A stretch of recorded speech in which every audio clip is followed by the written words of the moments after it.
Welcome to the Act and Unwind podcast, an ongoing conversation on a free and virtuous society. I'm your host, Eric Kohn. Thank you for listening, and I want to ask that if you're listening to us on our website that you navigate now to the show notes for this episode, where you will find a link to subscribe directly to Act and Unwind at Apple Podcasts, Google Podcasts, Spotify, or anywhere else where fine podcasts are available. And if you like this program, please leave us a 5-star review at Apple Podcasts so as to help more people find our show. This week, I'm joined by Dan Huger, librarian and research associate here at Acton, and just Dan. It's a two-man show today. Today, we'll be discussing Ketanji Brown Jackson's nomination hearings and Ginni Thomas's stolen election text messages. But first, I want to go to Hollywood and avoid the right hand of Will Smith, which if you watched the Oscars last night, and I have not seen numbers yet on how many people watched the Oscars, although the trend would suggest that if you probably didn't watch the Oscars last night because fewer and fewer people are watching each year. But at one point in the show, Chris Rock, and I think it's worth noting as well that the Oscars have not had a host now for something like 4 years. Because the last person who was named to be the host of the show, the comedian Kevin Hart, people went and dug up a bunch of old tweets from him that they immediately feigned offense at, whether or not they were actually offensive, of course, always being irrelevant to that conversation. Hart was dumped, and they have had this kind of rotating group of people that aren't really hosts, but they're not really presenters. They're just people who talk and make bridges between the awards, which is the functioning of a host, but it's not a singular host. It's all very bizarre and captured by the oddness of this current cancel culture moment. But Chris Rock was one of those people, and Chris Rock was on stage doing what Chris Rock does, which is making jokes, and he made a joke about Jada Pinkett Smith, the wife of Will Smith, who has a shaved head, primarily because she has alopecia, which causes your hair to fall out. And if you watch, and we'll include the link to the moment in the show notes, and fair warning that it will contain some profanity. You see at first, Will Smith laughs at the joke and then notices that his wife did not find it nearly as amusing as he did. And then he gets up on stage and smacks Chris Rock. So I think there's a couple of things that a couple of angles that we can take in talking about this. And I want to talk about it because I think there's a couple of themes that run through this to me that are characteristic of our current moment. And one of them is the active debate. My friend Emily Zanotti, formerly of the Daily Wire, now at Fox News, immediately tweeted out, "Come on, people, everyone knows this is fake." And I think that this is an open question. I was reminded of, I can't remember how many years ago it was now, but Sacha Baron Cohen descending from the ceiling of the Oscars and landing on Eminem. Oscars maybe was the Grammys, I can't remember. And finding out later that it was a stunt. It was all staged.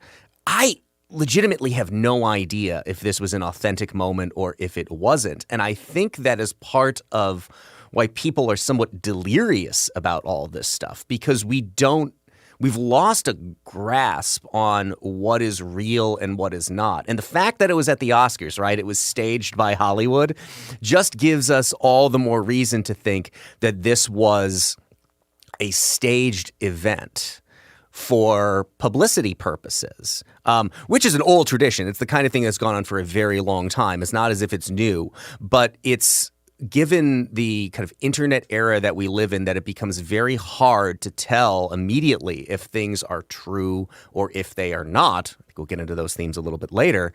It is a little bit bewildering to people. And we will talk on some level about this, taking for granted that it was an actual incident and that it was not staged. But I really think that feeling like we're all being gaslit constantly and have no idea if things are true or not is one of the reasons that this moment seems to stick out beyond just the bizarreness of what we witnessed. I mean, this is one of the reasons that, back to Plato, people have distrusted actors and actresses and seen them as sort of, morally corrupt because they make their living pretending to be people that they're not. So even and with the viewership numbers tanking, year after year after year, this is probably the most interested people have been in the Oscars. So there's a sort of material analysis that plays to the conspiracy. But I think when Will Smith takes the stage, because he later wins Best Actor, Chris Rock is clearly surprised at the incident itself when it happens. He is clearly shocked when he is slapped. In Will Smith's acceptance speech, he's clearly still unhinged and rattled by the experience. So I'm fairly confident that what happened was, a real and serious incident of someone becoming unhinged and lashing out at another person. What was striking to me is in any other context, if I were in a bar and hit someone like that, I would be ejected immediately. If I were in a stadium, if I were here at Acton and did that to a colleague, I would be immediately removed. If I did not cooperate, authorities would be called. Will Smith went back and sat down. And this whole thing played out for another hour. And then he was called up to the stage to accept an award. And I think that's a very striking way in which we often talk about how celebrities play by a very different set of rules. And this is clearly an example of that. Yeah, we'll talk in a little bit about the nomination of Ketanji Brown Jackson to the Supreme Court. One of the interesting things in there, and the Cato Institute has called for her to be confirmed, largely because she was a defense attorney, because she was a public defender at one point in time. But as we talk about injustice within our criminal justice system, because of the nature of our culture and our society right now, so much of that is always focused on questions of race. And however, we seem to ignore what I think you just highlighted there, which is more than race. Money and celebrity status seem to me the clearest indicators of an unequal system of justice, that if you have wealth and status, that you can avoid the kind of severe punishments that would befall people who do not have wealth and status. And some of that is kind of just written into the nature of the system. You can, if you have money, you can afford better attorneys, and better attorneys are going to give you better representation than the public defender you're likely to get. And not even just because the public defender isn't a good attorney. In many cases, they are perfectly good attorneys. They're just entirely overwhelmed by the amount of cases that they're carrying. Because they're not getting paid millions of dollars in legal fees, they're not paying as much attention to your individual case, and they're likely to miss things. And I think that's an incredibly good point about how, it all played out. And it produces, I think this is also one of the reasons that people roll their eyes at this kind of stuff. It kind of sets a trap for Hollywood, which is already a source of so much derision and a lot of it justified, that the Academy afterwards released a statement about the incident, which again does seem to confirm or at least point to the idea that this was an authentic moment, that this wasn't staged. The Academy says, the Academy does not condone violence in any form. Tonight, we are delighted to celebrate our 94th Academy Award winners who deserve this moment of recognition from their peers and movie lovers around the world. The Academy does not condone violence in any form. Excuse me? I mean, I am not one of the people who gets fit to be tied about the level of violence in Hollywood movies. I think much of it is a responsibility of parents to be aware of what their kids are consuming, so that entertainment that is made for adults that contains more violent content is not consumed by younger kids. So, Hollywood is going to Hollywood, and I'm not overly concerned about that as its own issue. But the idea that the Academy of Motion Picture Arts and Sciences does not condone violence in any form, you could easily go back through Best Picture winners to see some incredibly violent films. I mean, this is a group of people who feat directors like Lars von Trier who create just truly disgustingly violent movies.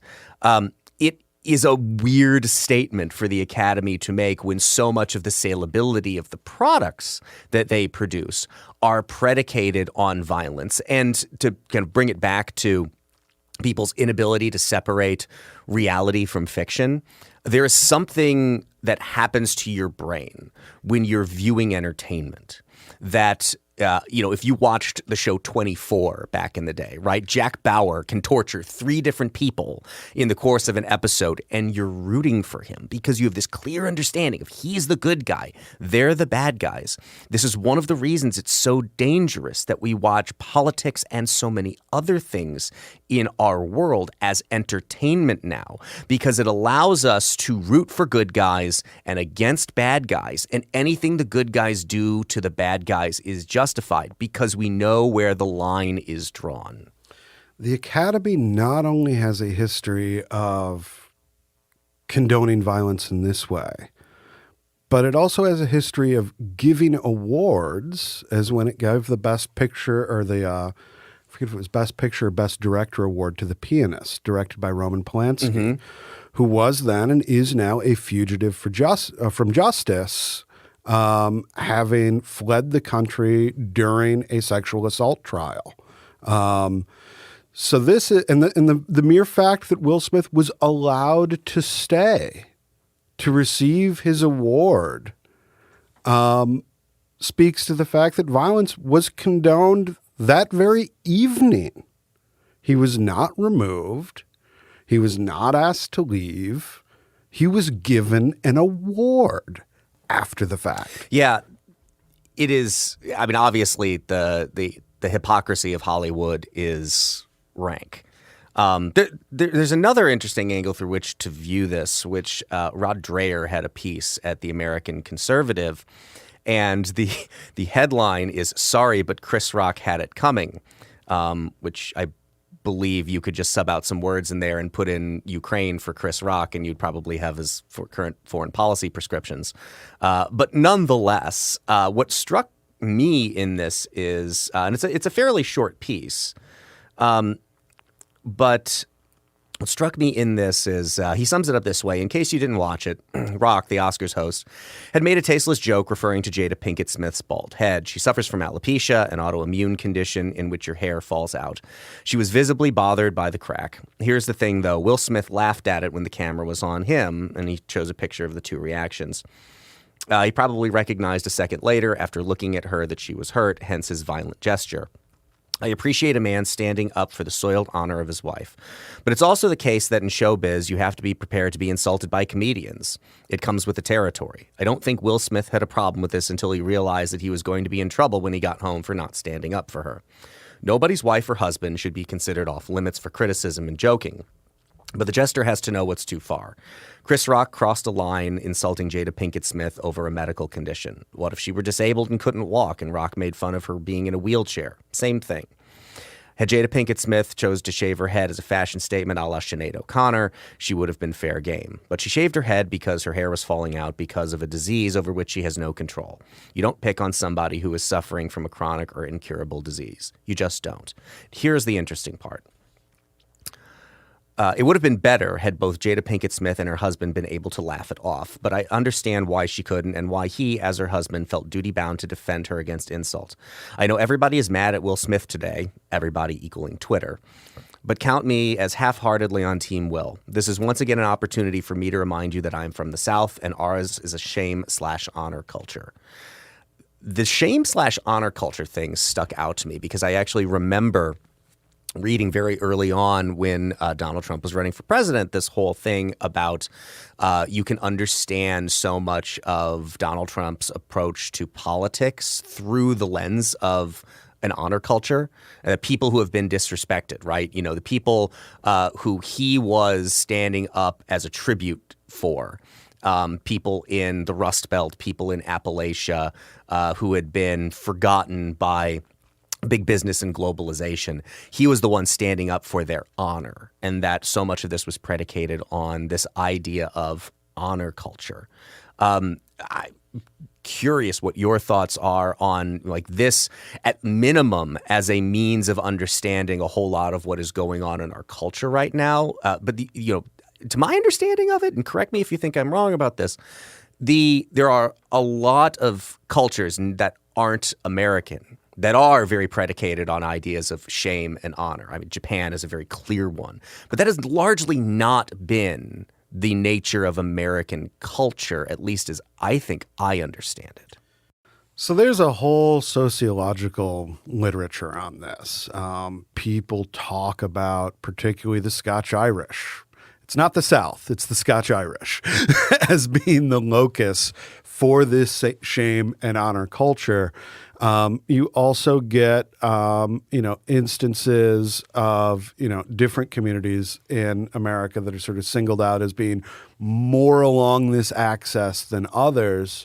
The notion that the only way you could defend your wife's honor, I'm not sure if her honor is impugned and the way we typically think about honor. Like this was a joke that, Chris Rock's joke was that, he can't wait for G.I. Jane 2. Which is also a very dated joke. I mean, that movie came out in the 1990s. Yeah.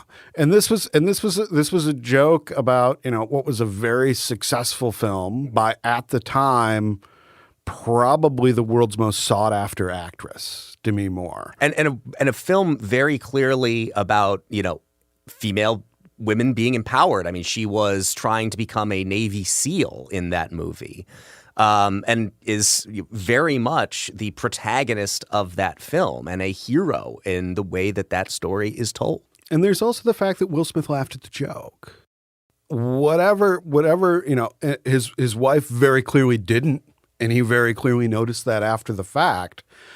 But it wasn't as if this was an insult that triggered something inside of his ancestral memory.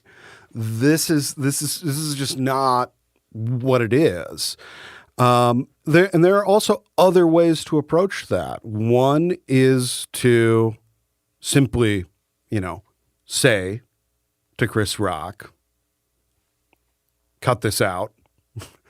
One is to simply take your wife and leave and say, I don't have to take this. My wife doesn't have to take this. I feel insulted. The fact that the Academy would allow this to happen means that this is a place that we are not welcome and we will not grace with our presence. That didn't happen. What happened was a highly physical, and again, open-handed slap. It was not, Will Smith became unhinged. It was he got up, approached Chris Rock, slapped him, walked back to his seat, and then proceeded to yell obscenities at him from his seat. This strikes me as it's a performance. I mean, part of the mechanics of the thing itself were so odd. He's laughing 1 second. He's getting up. He's walking in a very even, direct way. I mean, the footage is very strange. And this is where you were talking about originally people are like, is this a performance? Because this seems so strange. And I think in a way it is a performance. And I think Will Smith sees it as a performance. And you can see this in his acceptance speech. Because he comes up, he's in tears. He's clearly shaken. And he he was nominated for his performance as Richard Williams, Venus and Serena's father in a film, King Richard. He opens his speech with, Richard Williams was a fierce defender of his family. In this time in my life, in this moment, I am overwhelmed by what God is calling me to do and to be in this world. Making this film, I got to protect, and he lists some of his co-stars. And he says, I am being called in my life to love people and to protect people and to be a river for my people. Now that line is from Lawrence of Arabia. Abu Tai, who in a very moving speech says, the Turks pay me a golden treasure and yet I am poor because I am a river for my people. He goes on to say that actors get abuse in this speech and that people pretend this is okay.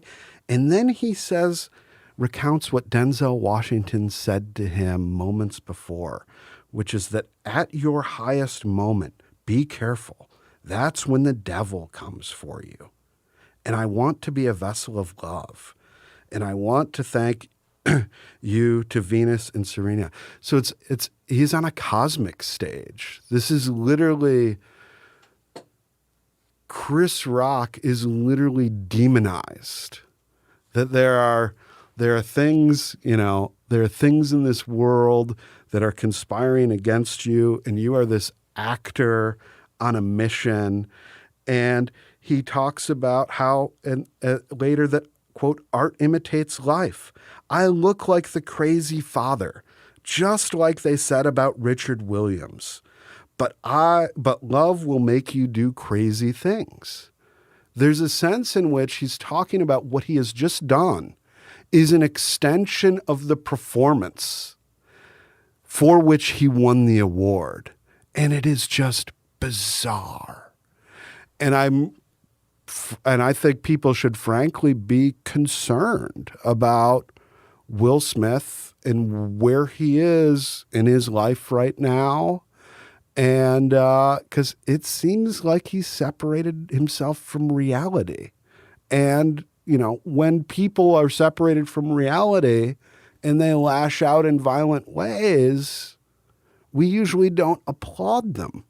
And that is precisely, and it's very awkward during this speech, how the audience reacts to it. But there is mixed applause. There's also moments of curious silence where there would usually be applause in such a speech. But he's literally, there's still his professional peers. Some of them are standing up and clapping to this. And that does not help someone in that sort of situation. The separating from reality and spousal relations is going to be a topic, which means we should probably move to the Ginni Thomas story next. But before we do, real quick, I find myself caught between two observations about this. Because I think they both have merit.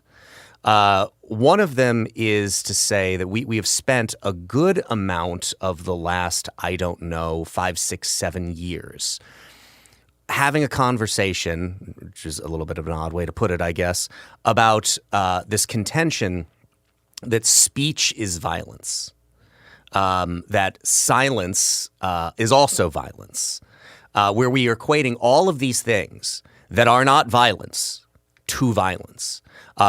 This idea that words can be as harming as an actual violent act.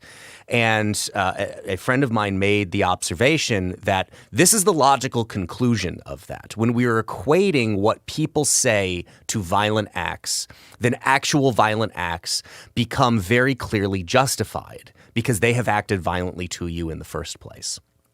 On the other hand, it is entirely true that this is far from the first time and this last several years where this has become a theme that speech is violence.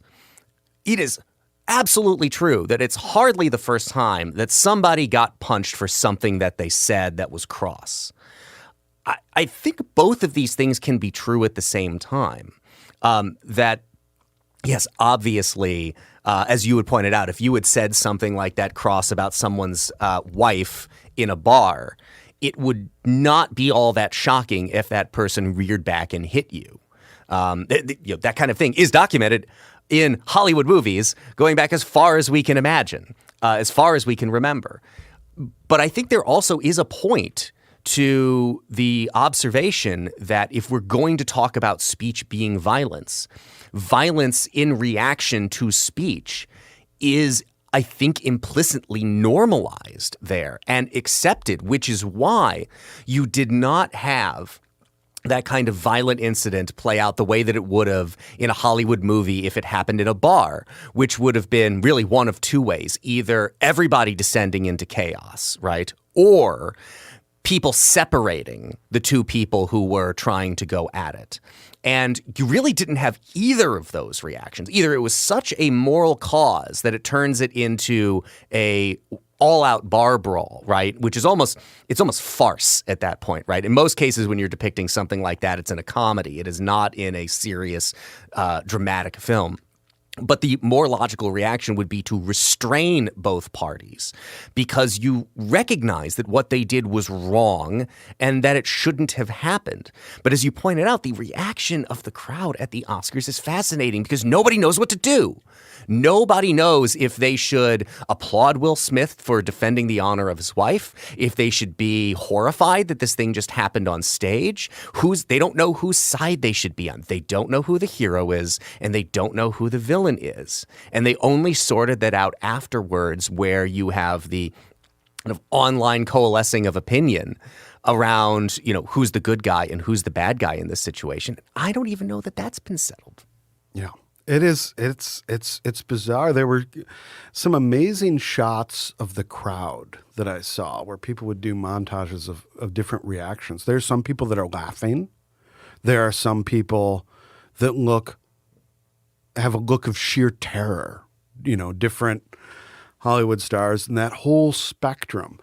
And it's just a very, very weird event that I think, only when you're engaged in a celebration of performance does that sort of happen.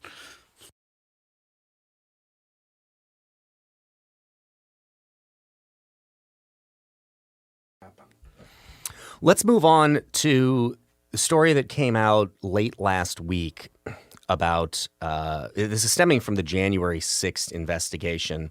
And we'll continue our theme here of spousal relationships. Texts from Ginni Thomas, who is the wife of Supreme Court Justice Clarence Thomas, were revealed, and we believe that these are and I've actually not heard a final word on this, that these were voluntarily turned over to the January 6th committee by Mark Meadows, the former chief of staff to President Donald Trump, where you have some very interesting things that Ginni Thomas is sharing with Mark Meadows in these text messages, that talking, as we were before, about things that seem very divorced from reality. These seem very divorced from reality, including one of them, the passage that she shared with Meadows. Quote, Biden crime family and ballot fraud co-conspirators, elected officials, bureaucrats, social media censorship mongers, fake stream media reporters, etc., are being arrested and detained for ballot fraud right now and over the coming days, and will be living in barges off Gitmo to face military tribunals for sedition, which is a very wild Gateway Pundit style accusation that obviously was not true, not representative of actual reality. Well, the other thing that stuck out to me in their exchange is one of the things that Mark Meadows said back to Ginni Thomas, which is calling this the election fight a fight of good versus evil, and added, evil always looks like the victor until the King of Kings triumphs. Do not grow weary in well-doing. The fight continues. And it is that kind of explicit Christianization of what they're talking about, which is the idea that the election had been stolen from Donald Trump, that really caught my attention as being, I have no idea the sincerity of what Mark Meadows was saying at this moment. And I have on good authority from people who are familiar with Mark Meadows that he is the kind of politician who is more than happy to say exactly what he needs to say to someone's face in order to make them happy. So, one of two things is true. Either Mark Meadows believes that kind of rhetoric, that there is some kind of divine interest in all of this, or he believes that that's what Ginni Thomas wants to hear from him. And I think both of those, either one, are somewhat alarming to me. So there's a very interesting connection between this and Will Smith, because for Will Smith, this is a struggle of the forces of darkness and the forces of light, and the devil is behind many of these slanders. Just as it appears that Mark Meadows at least says that this is a struggle of darkness against a struggle of light, but one of the things that you don't see either thing I represented in either place is the notion that evil exists in the world for other reasons. Our enemies aren't merely the devil, but the world, the flesh, and the devil. And the flesh is located in ourselves, in our ability to be deceived and to deceive others, and in the world at large, through all sorts of temptations. And this is a way of sort of working around that, of not having to struggle with yourself and not having to struggle with the world as it is, as opposed to a world of fantasy. When I was reading these, I was going back and thinking of the night of the election. And this was a very close election. And there were ballots being counted in many states. We didn't really have a clear idea of the winner for days after Election Day, which is very unusual. And I saw things circulating on this social media, which did not censor any of this, about things with strange ballots. And these were like, people I know. People I know are very reasonable people, but, people did not like that uncertainty and they wanted an explanation for it. And different folks were selling different explanations for it. And some of them got bought. And maybe they just got bought in the moment of, oh, maybe this is it. Maybe this isn't that.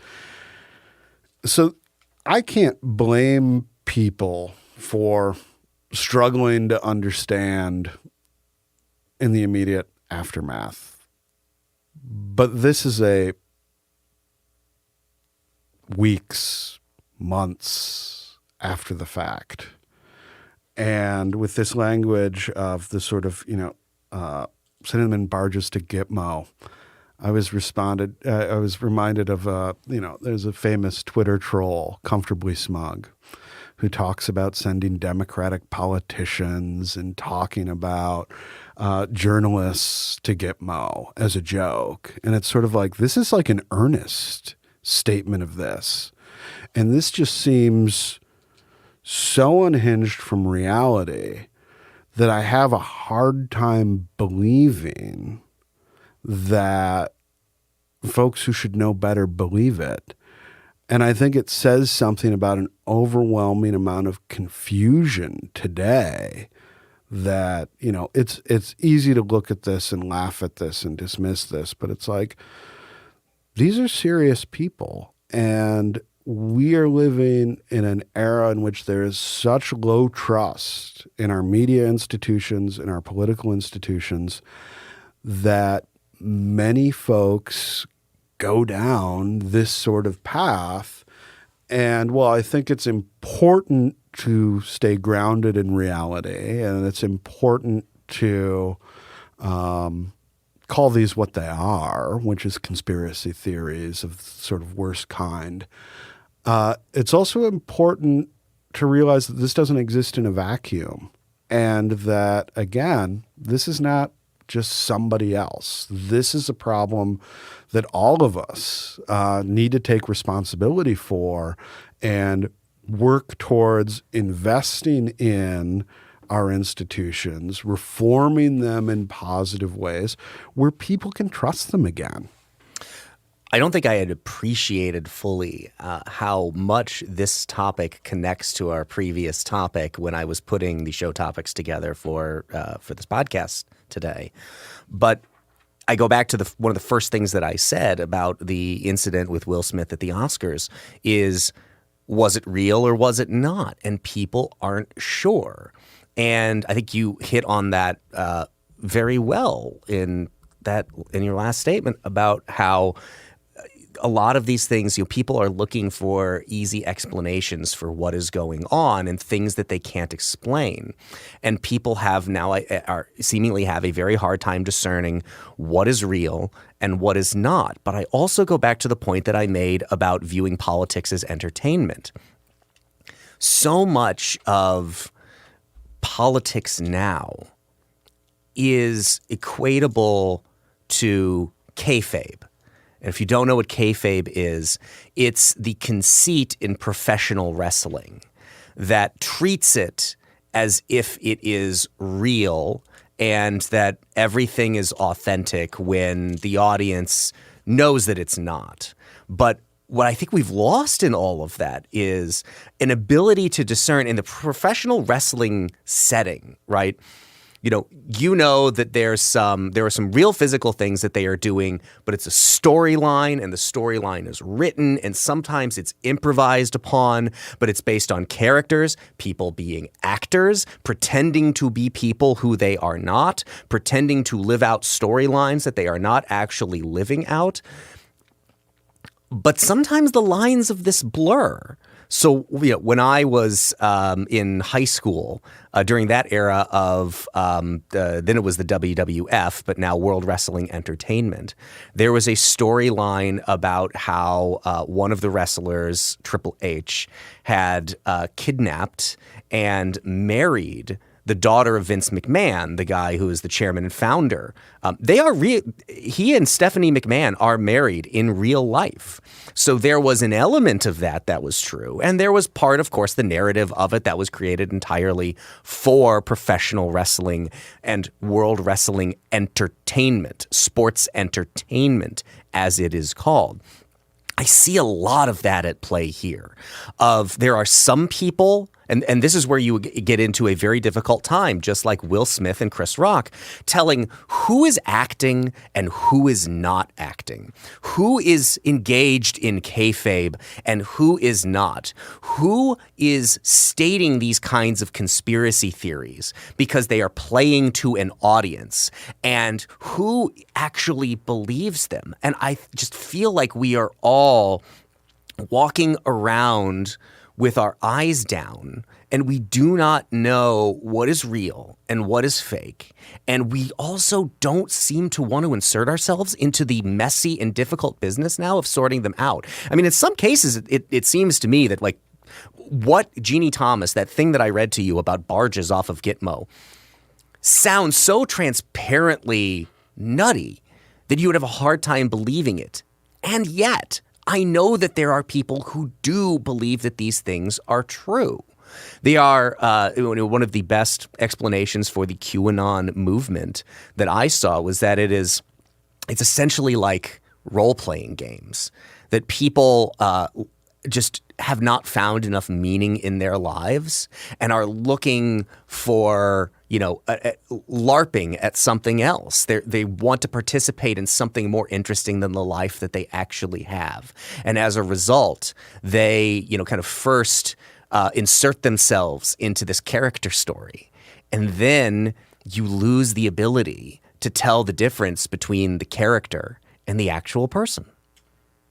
I think this is absolutely the right thread to go down with this. And I'm thinking now of the Ray Harryhausen classic Clash of the Titans, because there are a number of lawsuits that folks in President Trump's legal team had come about that were referred to in the text as filing these as releasing the Krakens, which is a line in that film. It is literally, at the point where the great monster is released, it's release the Kraken. And to show another way how that is entered into our actual life, this year, the National Hockey League added a 30-second team in Seattle, and the name of the team is the Seattle Kraken. Yeah, it is. It's stranger than fiction. And you have, and it also seems like the action seems so discordant from the theory. I have a friend who grew up in a sort of, very insulated, conspiracy-driven sort of childhood. And he was, sweet on a young girl about his age when he was a teenager. And he went over to family dinner, for, nice supervised socialization. And they're eating dinner and the father is sharing sort of the latest conspiracy. And he asks the father, why are we just talking about it? Why don't we try to infiltrate the conspiracy? And this look of horror comes on the father, and he's never invited back.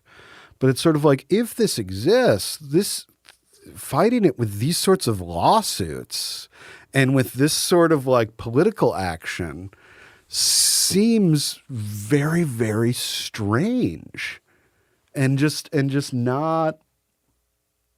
It seems like it can't be serious on some level. This is why to me, so much of it is playing with gasoline. And what I think one of the misunderstandings has been in the way that we have talked about the stolen election rhetoric and what happened on January 6th has been mistaken is this observation I've heard from a couple of people, but I think it's absolutely correct in that it is talked about from the left as that these people are anti-democracy.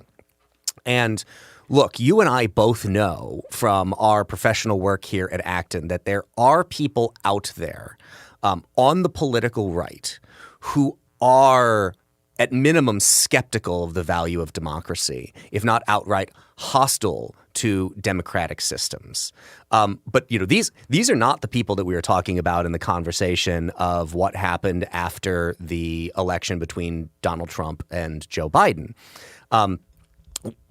If you're going to take the people like what Ginni Thomas is talking about here in these texts, if you're going to take it, as that they actually believe it, they're sincere here. They're doing this because they're deeply concerned about democracy. If an election like this had been stolen, and we do have an example we can point back to in American history where we do not know for certain, but the likelihood that ballot box stuffing in Texas and in Cook County, Illinois in 1960 gave that election to John Kennedy is a very plausible theory, given what we actually know and what has actually been documented. In a way that what has been said about what happened in 2020 is just it lacks plausibility. Tilden versus Hayes in 1876 is another one. Yes. So we have those examples back through history that we can point to. If an election had been stolen like that, it would be an enormous crime. An absolutely enormous crime, one of the biggest in the history of the American Republic. And if we take these people on face value, they're deeply concerned about democracy. But the problem is, as we've identified, these things aren't true. And as a result, we have this confusion in between what is true and what is not true. And we have people who are play acting, and we have people who are taking the play acting seriously. And as a result, it is this big, gigantic mess where, and I really think this stems from as people have kind of lost meaning in their lives, as these institutions have started to fail, the idea of institutions being that you bring people together to do something, as they've stopped being organizations that come together to do things, as we have become more atomized, that loss of meaning means that, as I believe it's Chesterton who famously said that, when, you stop believing in God, it's not that you believe in nothing. It's that you'll believe in anything. Yeah. And you look at, let's say, again, there are, were rules changed in light of the COVID-19 pandemic in terms of, ballot collection, this sort of thing. Absolutely. Were often those changes implemented undemocratically without the consent of state legislatures? Absolutely. Those are legitimate concerns. People have legitimate concerns about election security. Those are all legitimate concerns, but this is something wholly on another level.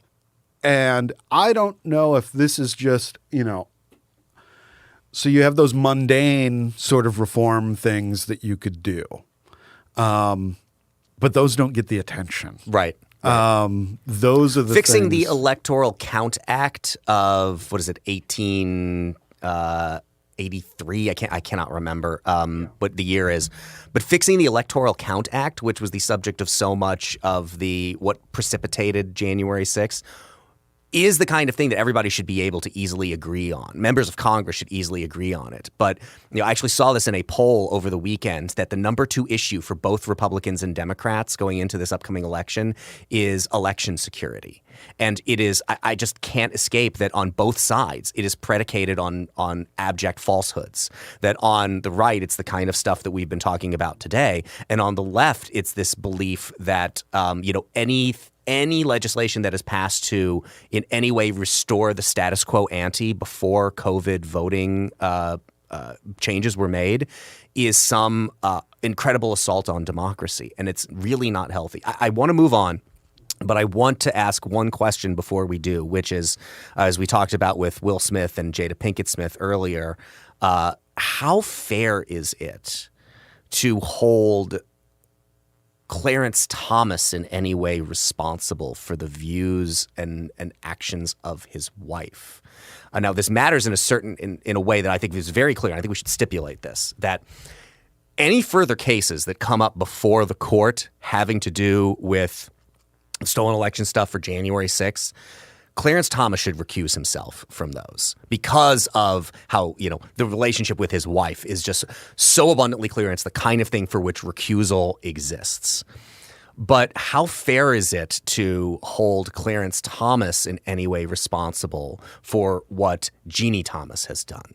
We don't know Justice Thomas's views on these. These aren't Justice Thomas's texts. Mm-hmm. They're Ginni Thomas's texts.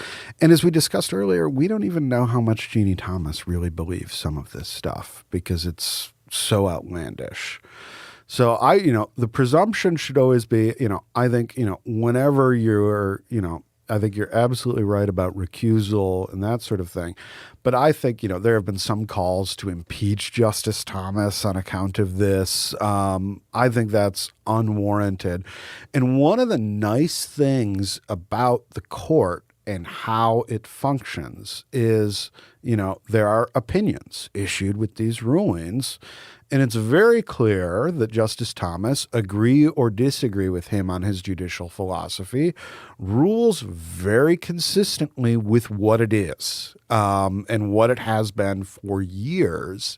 So I don't think you can hold him in any way professionally responsible other than the recusal. If anything specific to this were to come before the court. And we simply do not know his personal views. And I think it's wrong to speculate without a clear statement from Justice Thomas himself. I agree with that entirely. And I think one of the advantages here is actually Clarence Thomas's judicial philosophy. Clarence Thomas, if you read his opinions, shows his work, right? He shows you how he arrived at the opinion, very much in the way that, and there are some slight differences that we won't really get into, but this does dovetail beautifully into our next topic, that there are slight differences between the judicial philosophy held by Clarence Thomas and the one held by Antonin Scalia.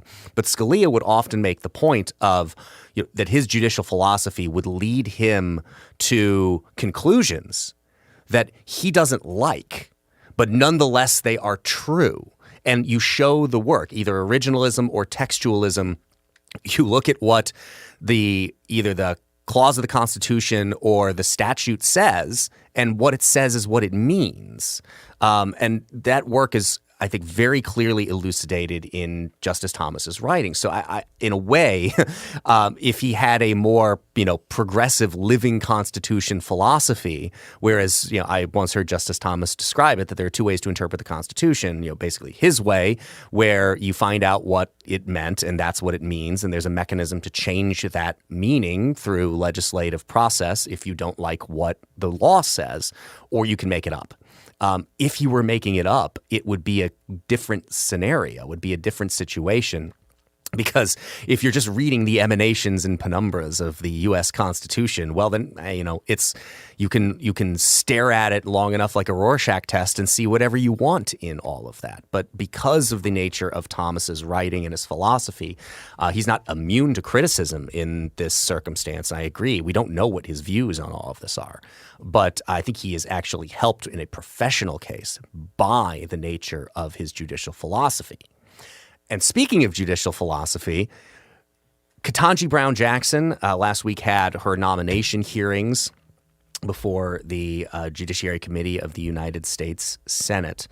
I think there are a couple of interesting things to briefly talk about here before we wrap up the show today, which one of them being, well, maybe I should just start out here, Dan, with a question to you. What is a woman? I am neither a sociologist nor a biologist. However, I can give you the sort of, Genesis 1-3 account, which is how I think we should think about these issues. And, I think, men and women are both created by God. I think they are both, images of God. I think they share the task of bringing fruitfulness to the earth. They both suffer under the curse of sin and death. And one of woman's special roles is to bring children in the world, particularly, in the fullness of time, to bear Christ into the world in the form of Mary and to deliver man from the consequences of sin and death. And that's a very different definition than you'll get from a lot of people. It definitely is. And what I thought was, we're back to talking about what we were talking about last week with Leah Thomas, the transgender NCAA swimmer at the University of Pennsylvania. What I thought was really interesting about it, and if you didn't follow this, Marsha Blackburn, senator from Tennessee, asked Ketanji Brown Jackson what the definition of a woman is. What I find interesting in her response is it's not the response that I think if she's avoiding answering the question, and to be clear, avoiding answering questions is the entire name of the game in these nomination hearings. You don't want to have to portray yourself as ever possibly having had a thought on anything whatsoever. And it leads to some absurdities, like David Souter, a man who had been a federal judge, claiming that he had never had a conversation or a thought about the issue of abortion. Which everybody knows is untrue. Again, the problem of people saying things that they know to be absolutely untrue. We've been talking about this entire episode, once again being an issue in these nomination hearings. But if the presumption was that she wouldn't answer what a woman is because she's afraid of the far left fringes that demand some kind of adherence to their orthodoxy about, gender theory. What's interesting to me is that's the wrong answer then.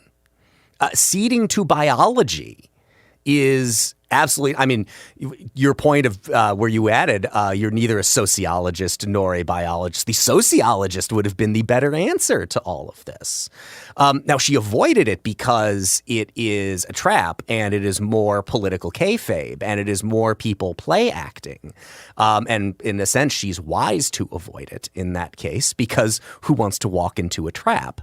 But I thought it was interesting to me that people were so focused on the biologist part of it without recognizing that even by their own assumed indictment, that's not even a good answer. This is the thing we talked about last time with Sam. Conservatives should not want to reduce this to biology or bare physicalism. There is more to the experience of being a man and being a woman than plumbing. And when you reduce it to that in an effort to sort of like, get the quick, easy dunk on the sort of gender ideology of today, you lose a theological account. You lose an account that encapsulates sort of all of those social norms that we should want to preserve beyond just a bare distinction of plumbing. There is something to, there was a collection of essays I read years ago named after the Bob Dylan song, The Man in Me, Essays on the Male Experience, which had Norman Mailer, Franz Kafka talking about the life of the bachelor is moving into increasingly smaller and smaller and smaller homes until you're a coffin. And these sorts of things, there is a rich cultural tradition of masculinity and of femininity that also should not be devalued and dismissed, and that is part of how we are men and women in the world. And if you don't talk about those cultural norms, if you don't talk about the sort of, God's design for men, for women, for marriage, for family, and if it's just, and feel free to bleep this out, as boys have penises and girls have vaginas, that's not a better understanding. That is just as impoverished as a purely sociological, I self-identify as. A great point. And the other thing that, one of the other things that struck me about, as I mentioned, in the nature of these hearings is so much of it is lying, and we know that it's lying. And she could have lied and given a better answer to that question. I mean, she could have said pretty much anything, and people would have assumed. I mean, this is one of those cases where you could write a better answer for her off the top of your head than she came up with, which is, you could even incorporate some of the, I'm not a sociologist or a biologist. There are legal definitions of what it means to be a woman, which is where it intersects with what her job would be on the United States Supreme Court. And she had already given these head tips towards the idea of originalism and textualism, which, as Dan McCarthy at National Review pointed out, is a huge victory for that judicial philosophy, that even rhetorically, even if it's only rhetorical, you have gotten people who don't agree with that philosophy to debate on its terms, which is an advance. It is an advancement of that philosophy from being, and it's one of the incredible stories, from the founding of the Federalist Society in the 1980s, how they have reoriented the nature of the courts towards those views of originalism and textualism from really just what the system had been prior, which was if somebody was qualified, and by qualified we mean that they went to all the right, elite, very expensive schools, then you just got acclamation that they could be on the Supreme Court, and then they do whatever they wanted to do when they were up there. But she'd already given those head tips towards these definitions of textualism and originalism. Now, whether or not she actually believes all of that, well, we don't really know. And I guess we're going to find out, because it's very likely she is going to be her nomination to the court is going to be confirmed. The other thing that stuck out to me about this as well is this is just a really good reminder to me of why we don't have cameras in the Supreme Court, and we probably never should. And it was encapsulated perfectly to me in this little vignette, which was Texas Senator Ted Cruz, after he did his performance in these questionings. Immediately when he's done, a photographer, a camera caught him opening up his phone and checking his mentions on Twitter, which is just too on the nose, that immediately after he is done giving a performance meant to get him talked about, he's seeing who's talking about him. And that is, to me, the corruption that comes with people with cameras in front of them. One of the best observations that I heard in recent years about Congress is that the people who serve on the select committees on intelligence that meet in a bunker underneath the Capitol with no cameras and no recording devices like their work on those committees the best, because they can be honest with one another. They can have conversations. They can admit when they don't know something. And I just want people to think for a minute, if the process, and everybody to some extent thinks that the process for these judicial confirmation hearings are farce. Imagine what it would be like if that were the status quo of the Supreme Court. I don't think that the court's reputation would be helped by it. And it's a good reminder that transparency isn't always a good. Absolutely. No. And part of what this needs is, I mean, you need a citizenry that changes these incentives. And that's a tough road to hoe. Again, going back to our conversation last week, if we really want a robust conception of gender grounded in faith and reason, we've got a long way to go in our communities, catechizing young people, talking about these in a comprehensive way, in a reasoned way before the public, not where we're trying to score points, not where we're trying to get the bare admission of biological reality and calling that a victory. This is a question of a restoration and reformation of civilization itself, and it has taken us hundreds of years to get here, and it will take us hundreds of years to get back. And that's not a time horizon that anyone in Washington, D.C. is operating on. Let's call it a wrap here.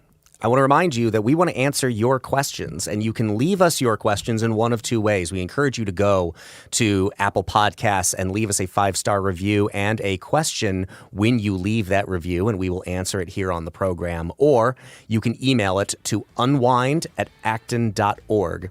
Any questions you want to shoot our way, we will consider and we will answer on the program. I want to thank you for listening to Act and Unwind, and remind you again, if you're listening to this podcast on our website, please look down in the show notes for a link where you can subscribe directly to Act and Unwind, or you could just search Act and Unwind on your favorite podcast app. Once again, please rate and review us on Apple Podcasts, 5-star reviews only, so that more people can find this program.